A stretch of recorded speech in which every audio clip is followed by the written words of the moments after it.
assalamu alaikum. Good morning. Welcome to World This Morning, which is a Hashmi on a beautiful Thursday morning. I said beautiful because, ladies and gentlemen, here in the Twin Cities, it is raining, and in some parts of the city, I mean, it's also sunny, so it's just beautiful to look at the combination over here.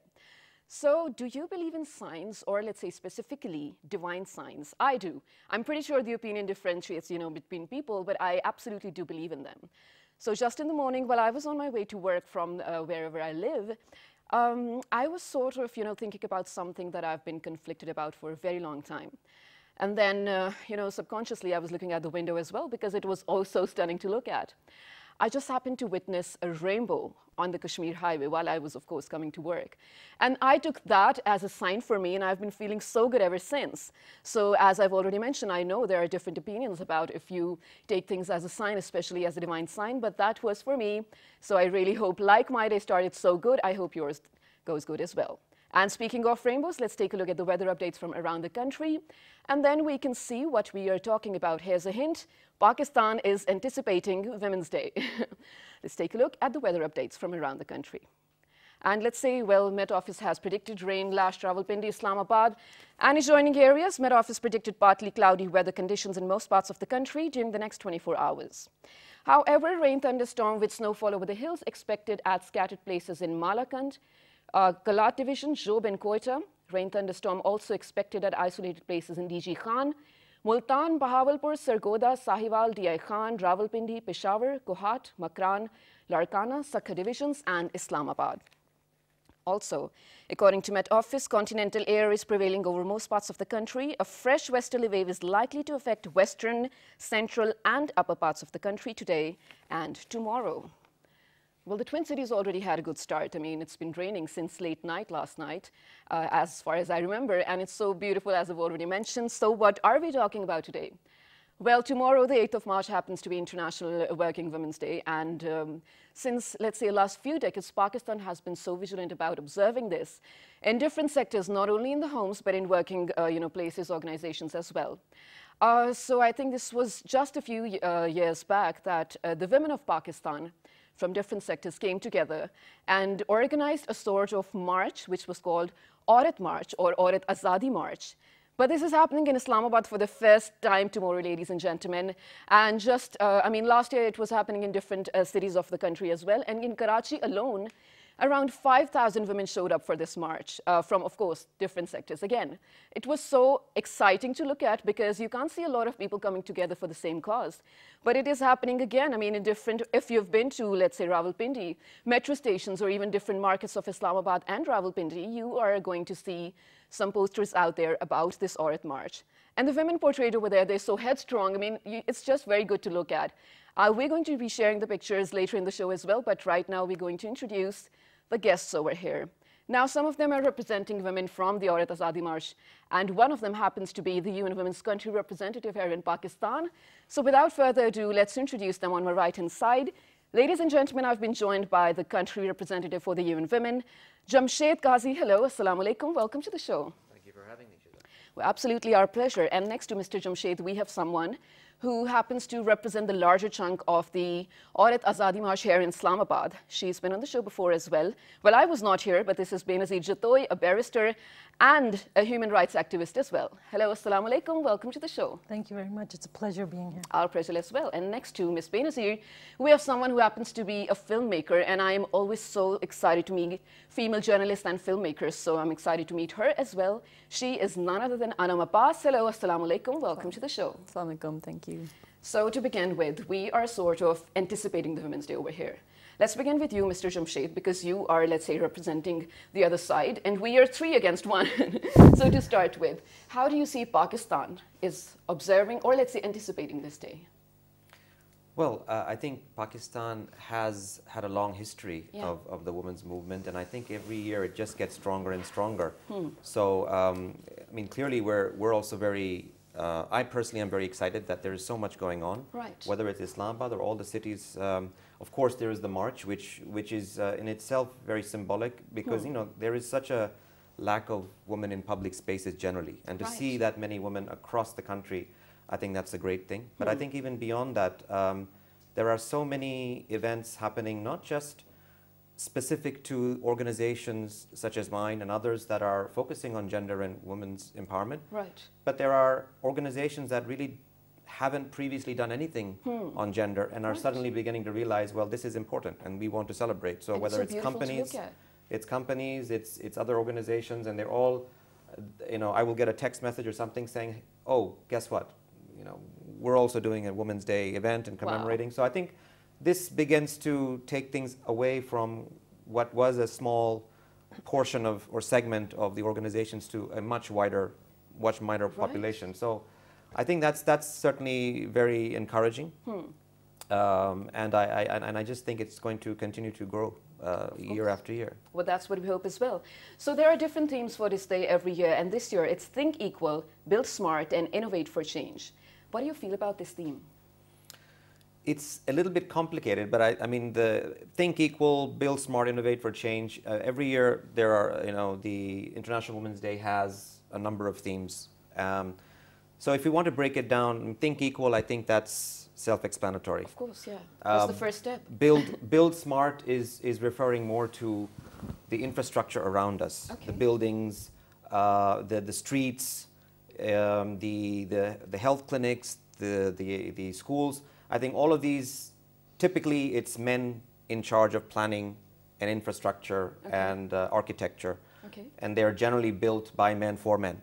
So there isn't design thinking, it's not enough design thinking to understand, well, should we have, for instance, better lighting at bus stops where women might get harassed?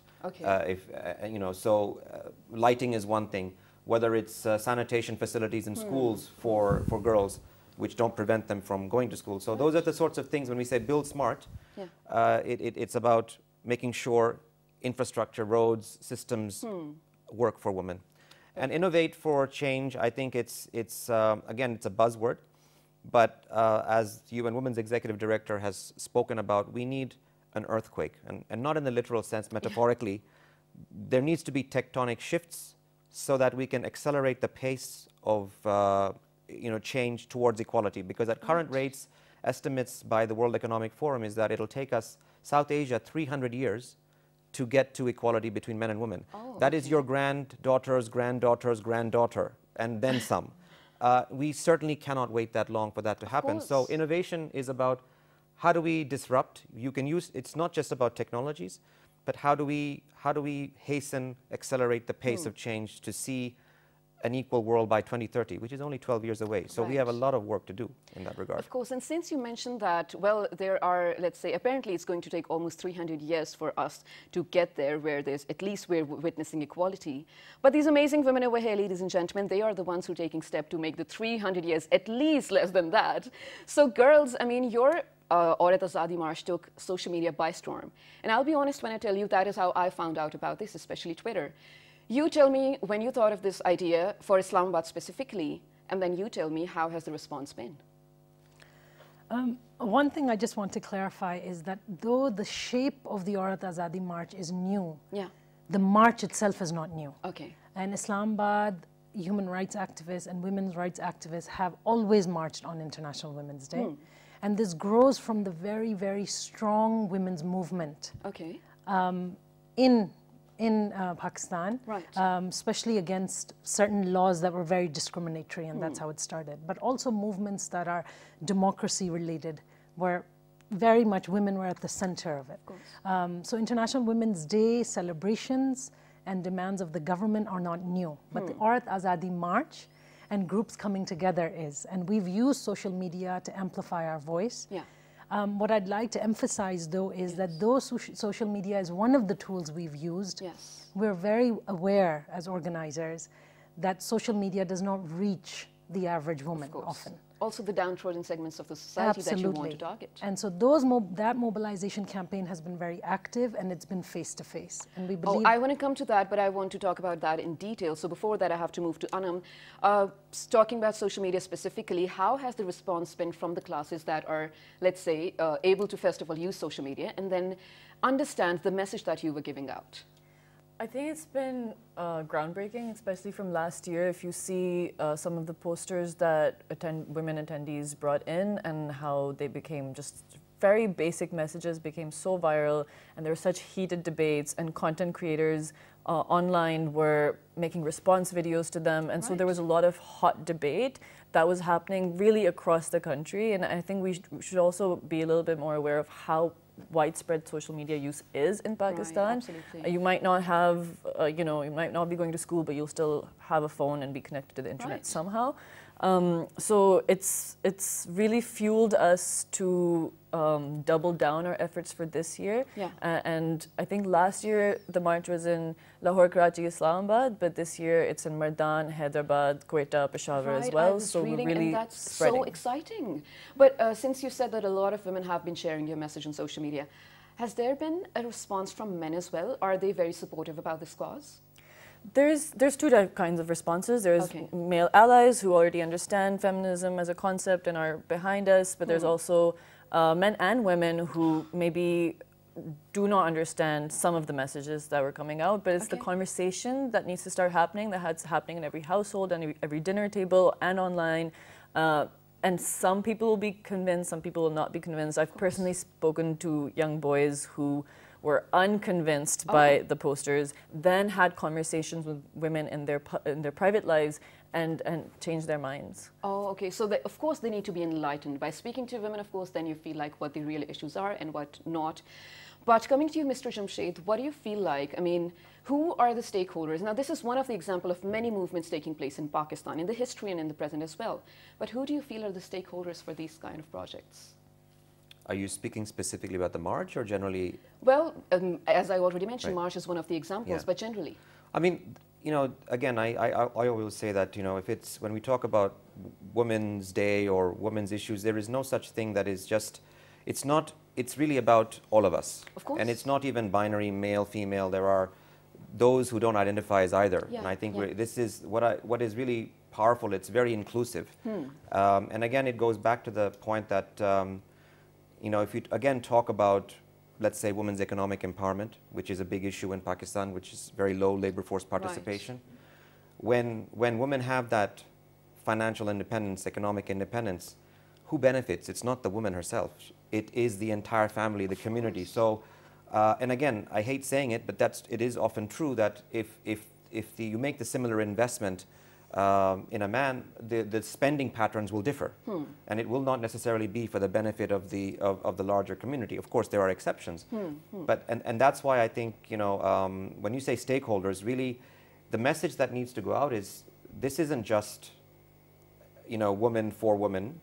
It has a much wider impact, and that's the kind of conversation I think that we're having with other women, some who remain unconvinced, but also many young men and boys who are skeptical and who need to often, I think, also hear it from women, but also other men.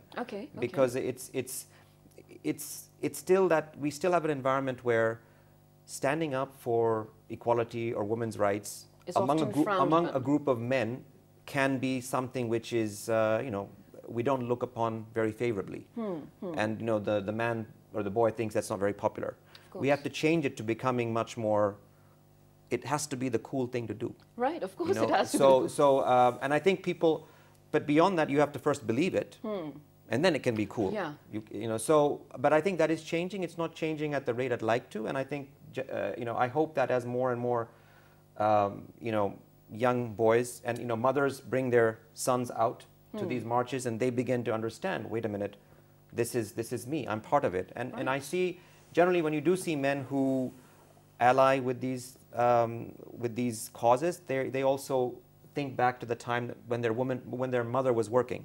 So usually if it's a working mother or somebody in the family that has had that strong independence, I think that also rubs off. Absolutely. So I think that's something that is happening. It's just not happening as fast as we need it to happen to get to where we want to get by 2030. So I think I would really like to, we're all doing great things. I'd really like to figure out how do we do the things we're already doing well, do them at a greater scale and do them faster. At a better pace, of course. But you know, one very important thing, not only for men, but also for women out there, everyone out there who might be, you know, feeling deeply for this cause, practice before you preach. I mean, it's really easy to just go out and, advocate for it and speak about, let's say feminism or supporting empowering women, but to practice it is actually the real task. So, Benazir, you just before this, I think we were talking about the women who you are actually standing for, the people you are voicing. How did you reach out to them, the downward segments of the society who need to be heard? How was their response? And, I mean, where did you find them? So, the march is basically, the organizers are a culmination of many different alliances and groups, and some of them work with Kachi Abadi, women from Kachi Abadi. Oh, okay. So they've mobilized them not just for this march, but have been working with them for a long time. But I like to say this march is for everyone. Yes. So definitely for women, teachers, nurses, women from Kachi Abadis, housewives, working women, right. But also men allies, like Anam has already said. Yeah. So we're reaching out to everyone. Of course, social media is one of the ways that we reach out to young students, but to women that we're reaching out to in Kachi Abadis, or women that necessarily are not on social media or active on social media, we're trying to canvass as much as possible. So face-to-face canvassing, mobilization, going to Kachi Abadis. I'm a lawyer, so talking to women at the district bar. So it's a huge group. Anam and I are just representing a very small fragment of the organizing committee as the core organizing committee. We have, in our own capacities, reached out to as many women as possible. So what is, of course you can't name the number or something, the digits, but what are you expecting the turnout is going to be tomorrow? We're expecting, I don't think it would be unfair to say about 300 or so women. Okay, so perfect. We're not as, I don't think as far as Karachi or Lahore, but I think we'll get there. We'll get there, of course. Islamabad's anyway a little bit sleepier, but we'll definitely get there. So Anam, I want this answer to be from, let's say, a female filmmaker's lens here in Pakistan. How do you view the women movements that have been happening in the past and now lately? Because I think over the past 5 years, I feel like Pakistan has sort of, pick up on women movements a lot and supporting feminism and empowering women in so many different sectors, working departments, even in houses. It's brilliant to watch, but how do you view this? And while you speak, I want to request the producers, can we have the pictures of the Aurat March over here as well? Because I really want to show everyone the posters. Yes, Anam, please go ahead. I think it's really about a new generation coming into their power, and definitely the internet. So women's movements are now internationally connected. We are definitely inspired by the weight of Me Too, which is international, and the weight of women's marches that have been sort of spreading online. I think that women's movements in the past have been always for the television and sort of not, the revolution was not televised, but now the revolution is sort of televised through the internet, and that really changes the conversation that's happening, because there's no censorship involved, and young people are getting to talk about what's relevant to them, and so I think that's why it's really picking up and becoming cool, like you said. The problem there is that there's a lot of advertisers who are picking up feminism as a selling point, and that kind of dilutes the message. So you have clothing companies selling feminism now and misrepresenting it. And when the places, the factories where they're manufacturing their clothing, they're exploiting women workers. Right. So I think it's just important to keep in mind that the message is coming from, a good place and not from the structures that we're fighting against. Okay, that makes sense. But ladies and gentlemen, there's so much to talk about. It's so exciting to have these amazing people over here in the studio.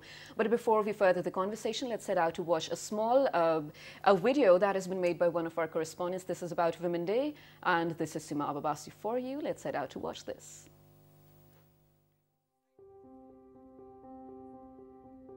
History proves it's not easy being a woman, handed down to play multiple roles in their lives, but their role is central in running affairs of a family in our society. Ours is a society where male members are dominating most of the professions that are supposedly harsh in terms of public dealing. These professions include vending on streets and driving public transport. Take a look at these women who defied all odds to protect their respective families and decided to take on with the harsh times. Yasmin is the first female fruit seller of Islamabad. She is a single parent and the only breadwinner of 4 children. Setbacks in life forced her to make a living off a fruit cart, which is her sole source of income. She faces challenges but pays no heed. It's not easy, but for her, giving up is not an option when there are innocent mouths to feed. The trend of women as truck drivers has started gaining popularity among women of Pakistan to earn a handsome livelihood for themselves with a new identity. Shameem Akhtar from Rawalpindi is Pakistan's first female truck driver. Like many cases, hardships followed her way and she chose to drive vehicles to support her family. The 60-ton yellow trucks are a familiar sight around Pakistan's largest open pit mine in the Thar Desert, usually driven by men. Now the region's women are eyeing a road out of poverty by snapping up truck driving jobs. It is not a matter of having pity on female bread earners, but it is a case of hailing their maturity. These working women demand nothing but equality and respect, which the society is supposed to give them.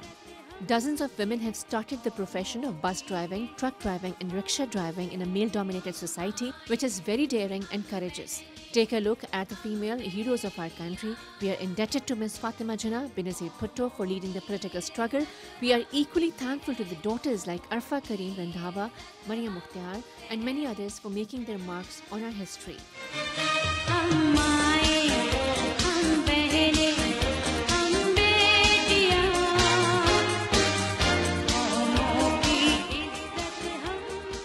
Need of the hour is to identify and salute these women who have nothing to offer but a show of courage that ultimately brings some relief to their families. Sima Babasi, PTV World News, Islamabad. Wow, this was so inspiring early in the morning. And should I tell you one thing?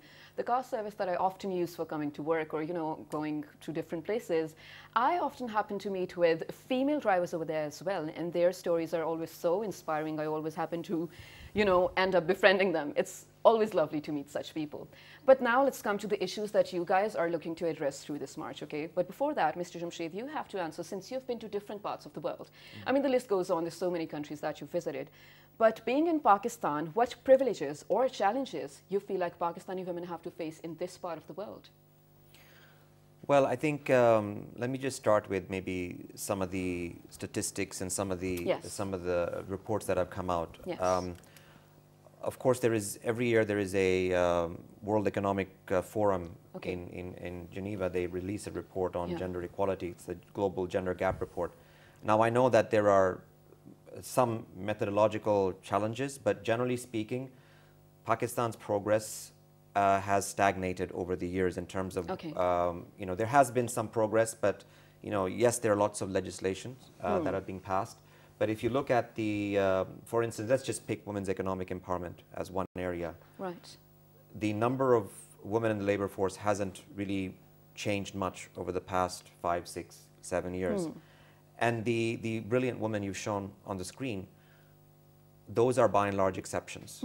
And I think the question for us is, those should cease to become novelties for us. We take great pride in them, as we should, but fruit vendors, truck drivers, taxi cab drivers, in this region we see a lot more women, I think, doing those functions, whether it's China, Indonesia, Turkey.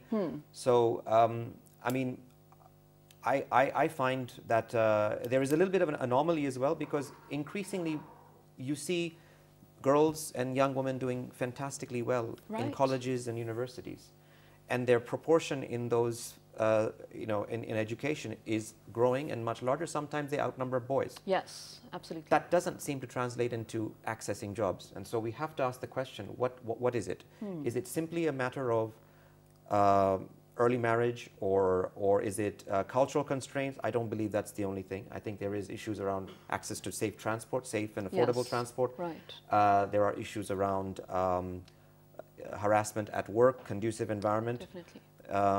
There's all sorts of other, also issues equal opportunities. So I think that as one of the things that we need to look at is, I think internationally, if you compare within the South Asia region, I think Pakistan still is struggling to keep up with the rest of the. I come from Bangladesh. I'm not that I want to brag, but I'm just saying that in terms of progress, Bangladesh has moved 40 places in the global ranking. Much of it due to women being much more active in the workforce due to the export industry. Okay. Which, so I think there is, I'm still optimistic, but I think that the legislation isn't, the pieces of legislation are important, but they're not adequate. There has to be implementation. I will say this though, that when it comes to women in politics, Pakistan fares reasonably well at a global average. 20% of women are in parliament. So women in politics is doing better than, say, women in economics. Oh, okay, makes perfect sense. So there are areas where there is progress, but I still feel that issues around combating violence and also issues around economic empowerment are really central. Yes, of course. To moving the needle forward. Well, I feel like you've put the right stats in front of us, so it's very staggering to look at as well. But I really do hope we do better in terms of Vision 2030 at least. We move up like quite a few ranks, fingers crossed. But girls, when I was reading about this march, there was this one thing which struck me, and it said physical, mental, and emotional labor. You guys are going to address that, which is amazing. I mean, we're looking at 3 totally different dimensions. Let's talk about it. I think what the general understanding is that labor is not just going to a workplace. Yeah. So productive and reproductive health labor is very much our kind of understanding, and that's what we're pushing for. So recognition of women's labor in every way. Right. Being a homemaker, if she goes to work, earning that wage, raising children, giving birth. And so it's an element, when we talk about labor, we made it a wider understanding of it. Yes. And that's our demand. And that demand also, I think, is synchronized with demands always that women's work is unrecognized. Yeah, most of the time, yes. And agricultural women's work, for instance, is unrecognized in Pakistan, where 67% of your population lives in rural areas. Right, right. And so I think that demand is a wider demand of the women's movement that we've also specified here. But just linking it to what Jamshed has said, that Pakistan's successive governments have done wonderfully in terms of pro-women laws. The problem now is, and it's something that we want to address through our demands as well in this march, is that there isn't enough implementation. Okay. And the government needs to seriously address where the barriers exist. Okay. And get rid of those barriers to allow affordable access of the justice system to women. Right, so they have formulated the laws, but the implementation issue stands. Of course, that Absolutely. is understandable. But Anam, you know, still talking about the same point, especially talking about emotional labor. So, you know, a lot of women feel like, I wish I was probably just staying at home if they have to work and not working, and I would, you know, be spoon-fed with everything that I wished for. But the women who get to do that, they're not like, not a lot of them, I'm not speaking on behalf of every one of them, but a lot of them are not happy because of the treatment that they get at home. I mean, you're a housewife, go make me a sandwich. I'm not being a feminist, I'm just stating the simple facts that I've come across a lot in terms of, you know, the women that I meet, my mom's friends and everything. How do you think this specifically, and in general as well, is going to sort of attend or address that issue? I mean, they need to be felt empowered as well, right? I mean, you're speaking about women with a lot of privilege, and in most cases... but still not happy about it. Yeah, but you've made we call it the patriarchal yes, bargain, yes, right? That's so what you are associated with power through marriage, which brings you a lot of capital, but at the same time, you are maybe asked to be a token wife, you have to look a certain way, you have to do certain things. So it's a negotiation always to make your place in the world as a woman, whatever class you're in. And there's always a certain set of expectations of your body, which is why Mera Jism Meri Marzi was such a huge controversial poster last year. You know, we were talking about women entering the workforce. I feel like a lot of it has to do with economic reasons. A single income household is no longer possible in urban areas. So you will have a woman going to work, but she might still not have, a young woman might still not have the right to choose who she marries. Okay, so in terms of our intellectual freedom and our emotional freedoms and our freedoms of our bodies, you might be a privileged woman and still not have those. You might still be locked in your char diwari. I know. So, you know, do such women sort of, let's say, reach out to you? And I know you are addressing these women directly and indirectly as well, along with the other segments of the society. But this certain group is sort of, let's say, unheard because oppression.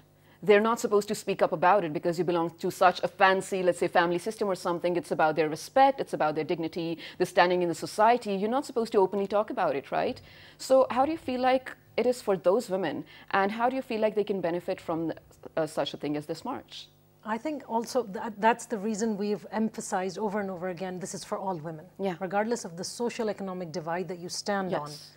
There are certain things that all women face. Some may face it more than others, but also like you've rightly pointed out that there is a particular class that will feel unable to, because they have a lot more at stake to lose if they do actually come out. And we hope that this march, I mean, this march won't solve things. We should remember that. But this is the start of a dialogue, of us claiming a public space in which we celebrate what we've achieved, but also discuss what we have in common to still achieve. And we're hoping those women come out. They may not be vocal in how they feel, but at least they'll subconsciously pick up on our messages and see the solidarity of other women. And hopefully that will start within themselves a process of perhaps challenging the patriarchal structures in which they're in, coming out in their own way, depending on what capacity they have. Right, and you know, this is not what we're expecting as well, ladies and gentlemen, through this march or through other movements that will be going on tomorrow and in the near future as well, that you just open the door, go out and, you know, start shouting for it. I think this is, again, as you mentioned, going to start a discussion. So even if you're having coffee on the table with your family, you see it for once, it is, you know, definitely going to start a discussion among you guys. So if you don't do it today, maybe tomorrow, maybe next week, maybe next month, it is going to happen eventually. But coming back to you, Mr. Jamshed, how has the Union of Women, what is its role in Pakistan, especially in advancing the empowerment of women and then addressing the gender gap in the digital age as well? I mean, which we expect shouldn't exist. Right. I just want to touch upon something that our panelists have said about, I mean, of course, there is a great expectation, rightly so, from the government to do certain things on implementation. But I will say, and I'll connect it with the question you've asked about, you know, what is the role of other stakeholders? Yes. We know the role of civil society has been very active, always there. Private sector has always been a little bit, it's a bit ambiguous because there are legitimate reasons to doubt their intentions because they haven't, you know, sometimes it has been sort of CSR, which is sort of like, sometimes it can be seen as a way of saying, we do all these things, some of which are exploitative, but to make our PR look better, we will do these other things. Okay. But I do see a shift, to be fair, to some of the private sector in Pakistan, multinationals not only, but also the other smaller companies. And here's where I find quite a bit of exciting work that we're doing and promising work, and that is there are these UN Women together with the UN Global Compact. We have these set of seven principles, which are called the Women's Empowerment Principles. Right. This isn't a silver bullet. It is just a set. It's quite commonsensical. It says things like, you know, you shall pay women and men equally in your company. You shall make sure that there is representation in the boards. You shall make sure the environment is harassment-free. You shall also look at your supply chain. You shall look at advertising in a gender-responsive way. So we have come up with now, there's about 50 companies that we have been working with, and the list is growing, and some of them are very big name multinationals. They're doing some of this already, and they're asking us, how can we do more, not just as CSR, but how can we, is part of our business. So I'll give you a quick example. Okay. If we look at Procter & Gamble, that is a big multinational company. Most of their products are geared towards women consumers. So we're working with them to say, okay, how do we find out opportunities to buy more from women? Okay. You're selling to women, but you're not purchasing from them. So in your supply chain, can you purchase raw material from women vendors to put into your products? So that has a multiplier effect, and the same thing goes with gender responsive procurement. I know this sounds like a very technical word. It basically means let's buy more from women, and that also means public sector. Okay. If you look at canteens around schools and colleges around the country, how many of the canteens around the country are run by women? Rarely some. Well, I mean, I'm saying those are some easy things to do to generate more employment. So, so that's one of the concrete areas where we are working in terms of looking at what can we get private sector to do more of, and the focus hasn't been as much. And I think the uptake is much greater because they're the ones who are actually going to be generating a lot more jobs faster probably than currently the public sector can. So that's just one example. And it's also, I would tie it also to innovation. Yes, please. Because this is, it's about figuring out what are the kinds of partnerships we need to take on, what are the kinds of new things we need to do that help speed things up. Okay. So this is just one example of a way that we hope many more women can be employed, either directly through those companies or downstream through their supply chains. And this is where I think many of the rural women, particularly those who are home-based workers, we're also working in those communities where women typically working from home, they're not considered workers, they're not counted as workers, they don't have any sort of social protection. But we have to make sure that they also get a fair price for what they sell. Right, okay. So take away the middleman, make sure that product gets to market. Okay, so these are the 7 principles that you were talking about. Right. Wow, you have it there. So those are the 7 principles. I can't read it from here, but, again, it's basically quite commonsensical things that you want to ensure equality in your business processes. Right. So I think and technology can help, because if you have e-portals, there is no reason why somebody in remote interior Sindh or Punjab cannot sell something that they're making and marketing to either Islamabad or even further afield. And I know there is work going on, many NGOs are doing great work. We're also part of that. So I think we're contributing. So again, I don't want to take up too much time, but just to say these are just 2 quick examples of where we need to use those technology and innovative ways in accelerating the pace for women's equality in Pakistan. Absolutely makes great sense. But the issues that you've sort of mentioned over here are not only persistent in Pakistan, but across the globe as well. Just late last year, Beyonce put out a track and there she said, give me my check, put some respect on my check, pay me in equity. And listening to that, I was shocked. Beyonce has to face the same issues as well. I mean, look at where the world is going. So we are looking forward to changing that.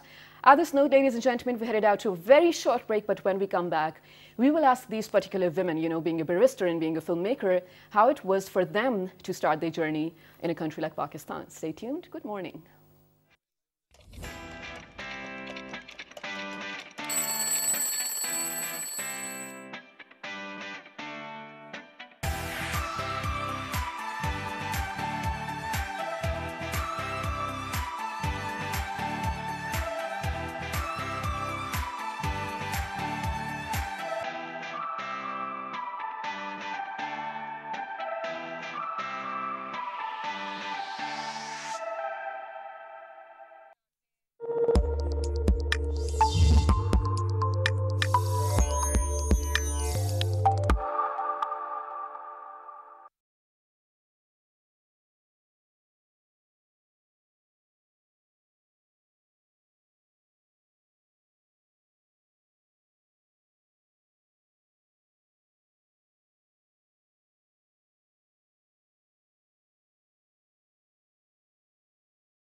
Welcome back to Well This Morning, which is a Hashmi. Today, ladies and gentlemen, together we are anticipating Working Women's Day in Pakistan tomorrow.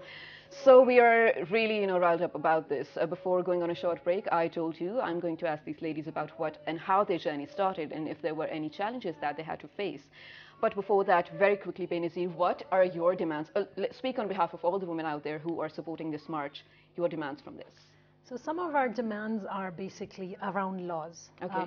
The law, like I said before, there have been some very good laws, but what we'd like is for the present government to address the loopholes that exist in the laws. So particularly, for example, in honor crimes, the accused can be forgiven at any stage of the trial, pre-trial or post-trial. Okay. And we'd like that issue addressed because that's become a huge social problem in Pakistan, and systematic violence has led to a lot of what Jamshed has said, holding women back in comparison to the neighbors around us, for example, Bangladesh. Then, of course, we're looking at laws like domestic violence laws. They exist in 3 provinces of Pakistan, but we do not have a law in the ICT. Okay. And we'd like to demand, that's one of our demands, that a law on domestic violence should exist. But of course, childcare, the recognition of domestic workers for women that do go out to work is a huge issue. Okay. And that again applies to all socioeconomic background. Women that work need childcare. Right. And China has been a great example and led in terms of best practice, and that's something we can also learn from our Chinese partners. But our demand is basically women want to live as equal citizens as per our constitution. We want to live a dignified life. We want economic opportunities. We want control over our own bodies, over our own minds, over our own purse.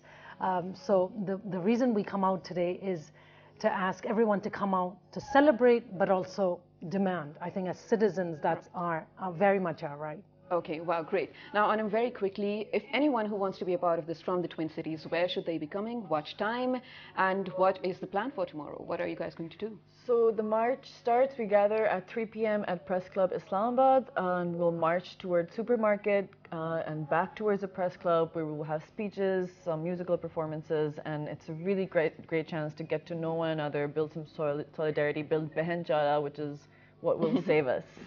Okay, perfect. Thank you so much for saying that. Well, towards the end, very quickly, Mr. Jamshed, the message from you, you know, on behalf of yourself or even the organization that you work for the women out there, not only in Pakistan, but to the entire world. Here you go.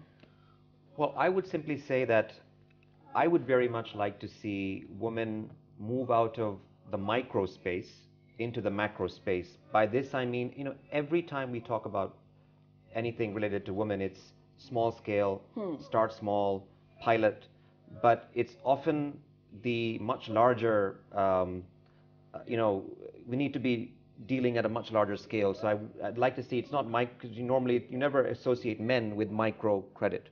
It's women. So if we can get women out of the micro into the macro, meaning talk about planning, budgeting, the big issues that really have a multiplier effect. So that's where I really believe we will be able to make seismic shifts in moving forward. So basically invest in women. Okay. Take those risks because they will reward you manyfold. Right, most definitely. Thank you so much for saying that. And thank you for being here early in the morning. I know not a lot of people are morning people. And it happens to me every other day. You know, the guests are like, oh, it's so hard to wake up. But thank you for being here, Mr. Jamshed. Ms. Benazir and Ms. Anam, I really wish you best of luck for your march tomorrow and for your future endeavors as well. So ladies and gentlemen, if you are on the same page with us, I mean, we are looking for equal rights, not less, not more, just equal rights for women in Pakistan and in other parts of the world as well. Because it's only then that we are looking at probably the pace that we're progressing with, it will be doubled if we have equal rights for women and men in our society. So if you took away anything from this show, please write to us and tell us on our Facebook page with the name of World This Morning, on Twitter, World This Morning without a G, on Daily Motion and YouTube, World This Morning. And if you've missed this, you can catch the repeat at 11 p.m. tonight. Till the next time, take care. Good morning.